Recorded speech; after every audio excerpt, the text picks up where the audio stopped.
Watch Colorado. That's what you've all heard for the last couple of days, whether it's Bruce Feldman and Stewart Mandel talking about the possibility, or Ourand and Marchand saying to watch Colorado as a school that could potentially join the Big 12. People that swore no Pac-12 teams were going to leave to join the Big 12 are now backtracking, all because of a few sources believing that something could be in the works between the Buffs and Brett Yormark. Now, the Board of Regents have scheduled a meeting for Monday, April 17th. Yes, I know the AD, Rick George, tweeted out that there is no truth to the rumor that they are voting on leaving the Pac-12. But notice what he didn't say. He didn't say that they are not going to talk about the possibility. They're just not voting to leave on Monday.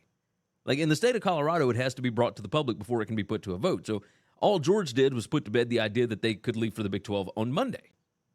Now, the agenda items detail was released this morning, and it says, quote, "The board will discuss the following matter as announced and pursuant to the subsection as listed below.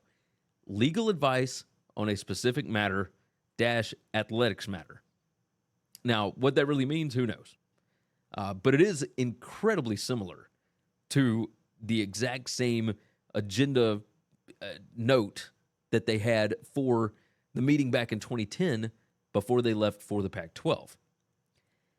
An athletics matter for a specially called private meeting, certainly, I would imagine, is worth investigating.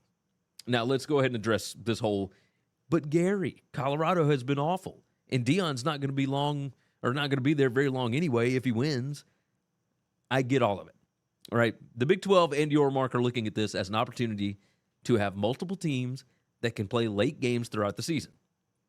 They cannot rely on BYU to be the only team in the conference that can fill a late-night window for ESPN and or Fox. This is creating value.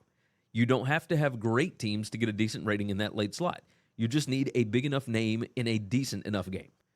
So what we have right now is really a lack of information and just some rumblings spreading through college football media that there's potential for Colorado, and the other name that we've heard is potentially Arizona, to leave the Pac-12 for the Big 12. And what makes the move easier for these schools is the fact that, from what I've read, there's no buyout once the grant of rights is up in 2024. It's why USC and UCLA were able to split for the Big 10.